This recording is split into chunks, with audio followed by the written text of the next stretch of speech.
What's up, guys? David here, 1, 2, and 2 here, and today I'm in New York City on my crappy laptop, as always, because every time I'm down here in New York visiting Kaylin, some cards get released, so I actually have to go over them. I gotta make a video. I can't just do, a little vacation thing. But anyway, today we're gonna do the Cosmo leaks. Woot! I can't believe we got the Cosmo leaks.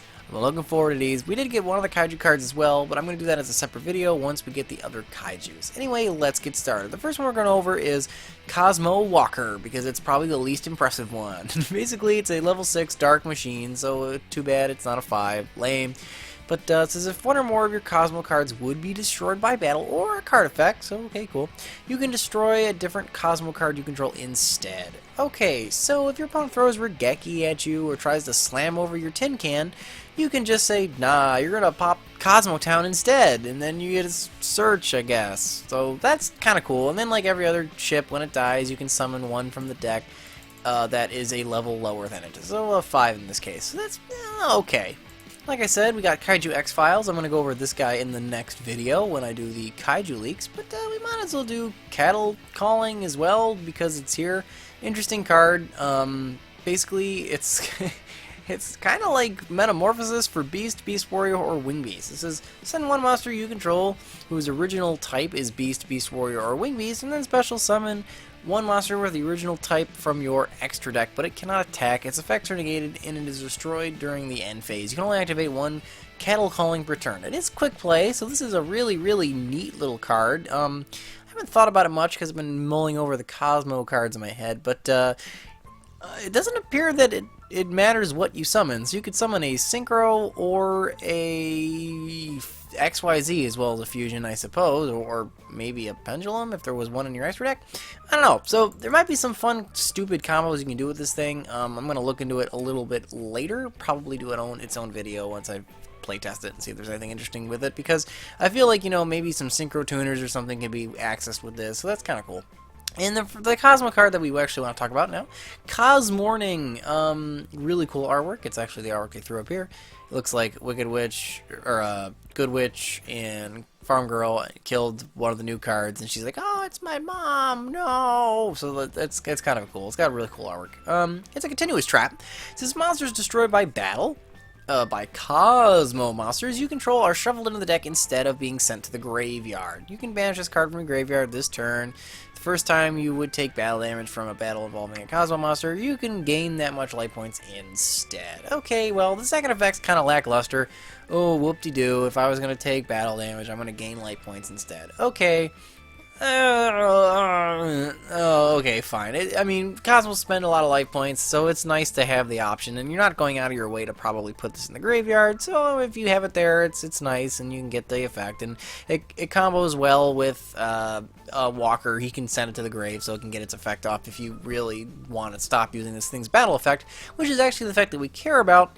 Basically, anytime you kill something with a Cosmo card, it's shuffled back into the deck, which is really cool because that gets around a problem matchups with things like BA or even the mirror match. So whenever you kill a Cosmo ship, yours will float, but your opponents won't. So if you crash your Dark Destroyer into their Dark Destroyer, you get a Forerunner and he gets diddly squat. So that's really kind of fun, and obviously it makes your Burning Abyss matchup kind of better. Kind of turning every one of your Cosmos into almost like an Armades, but only for like the monsters, because they all have to go to the graveyard to get any effects, and they don't. So that's kind of fun. This might be a one-of in the deck, maybe a 3-of if you're playing a really crazy build, but I think a 1-of is nice. You could probably side the other two. Next up we have Cosmo Fearful Lion, or Cowardly Lion, whatever it is I'm going to be called. Translations are from Spanish because they always seem to get them first, so it's a little wonky. But anyway, he is a level 2 light psychic type effect monster with 1200 attack, 500 defense, so he's a pilot. Level 2, okay. This is during either player's turn, you can banish this card, special summon one level 3 or higher Cosmo from your hand. So he does the pilot thing. But what we actually care about is once per turn, you can pay 500 life points and target 3 of your banished Cosmos and return them to the graveyard, and if you do, inflict 500 damage to your opponent. Okay, so the burn effect's kind of cute, I suppose. he seems like he's kind of in the same vein as Sword Trooper and Delta Shuttle and one of the new one and Eclipser, which do graveyard stuff. You like for Eclipser and Dark Planet, which we'll get to in a sec. Do you want cards in the graveyard to use their effects, so he can kind of fuel them? So there's probably a build based around this card. I'm not so hot on him for what the more meta build of the deck's going to be, but you never know. Someone might end up breaking the card, might be useful. And then the burn is just kind of a cute little thing they decided to throw on the end there. I don't know. I mean, it'd be cool if it was 500 for each one you sent, and then it'd also be really cool if this was like up to 3 and not 3 exactly, because then it's like you really gotta have some setup, and I don't know. I think he's really lackluster. This is the one that everyone is yammering about. Cosmo Dark Lady. She looks to be like the Darth Vader character, Wicked Witch of the West, which implies the other one was Wicked Witch of the East. Cosmo Wicked Witch. So, okay, cool. And what does she do? She's a 2200, 1800 attack defense spread, level 5 dark psychic type. So she's a pilot, but she's got you know, the regular normal summon stats of one of the ships. So that's kind of cool, I guess. They get a little bit of level overlap, might be able to get some nifty little plays out of that. And basically, she does the same thing. You can banish her to summon a level 6 or higher Cosmo from your hand, so she does the pilot thing.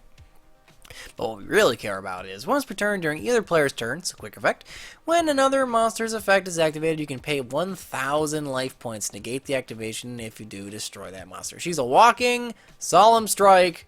Holy crap, she's freaking busted. This card is great. She is actually fantastic. If she was normal summonable, she'd be broke. But you do have to kind of do some Cosmo shenanigans. The fact that she is a pilot means you can extend your OTKs a little bit, you know, Farm Girl into Wicked Witch into this, then into a ship. So you have like one more step you can do. So that's kind of neat. She's level 5, so your little rank 5 pool might open up a little better, because you would otherwise just be used making infinity and stuff, so that's, yeah, I guess, kind of interesting. But basically, you can pretty much just sit on her and just negate your opponent's effects, and as long as you have some sort of other coverage, you'll be really, really all set. I really like this card. I think she's going to be really, really good, and she might be a 2 to 3 of, depending on the build you're running. I really like her. I think she's awesome. And then the big Mamma Jamma for the deck. Cosmo Dark Planet. Ooh, it's like a combination of the Death Star and, like, I guess the Wicked Witch's castle. Anyway, what does it do?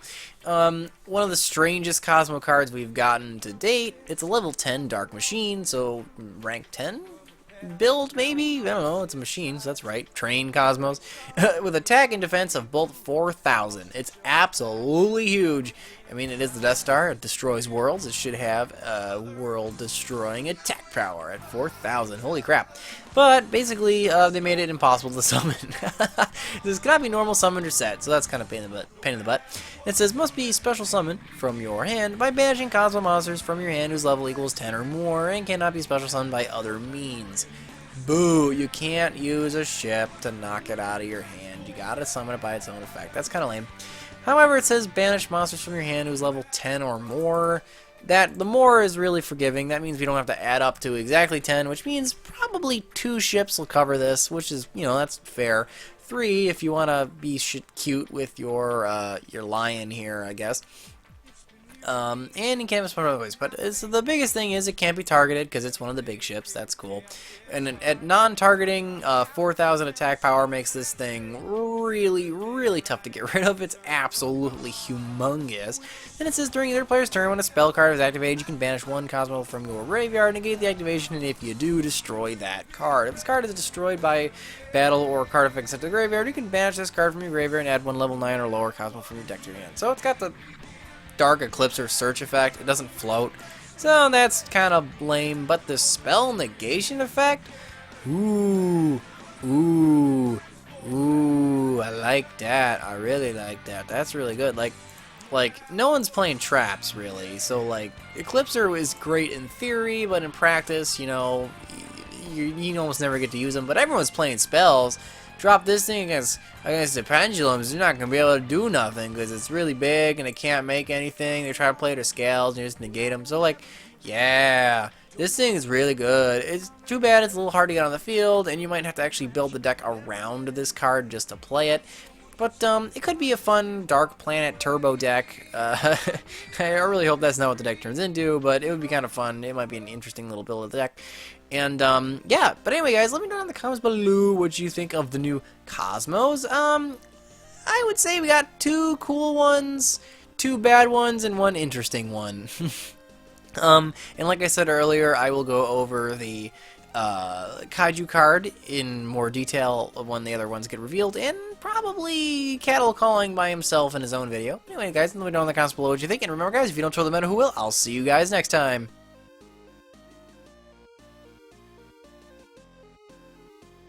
I was just the best of the worst players today. I ended up doing okay. This is against Infernoids. I won this match. I lost to PK Fire and I lost to Magnus Turbo and beat some other just like random 40 card dot deck.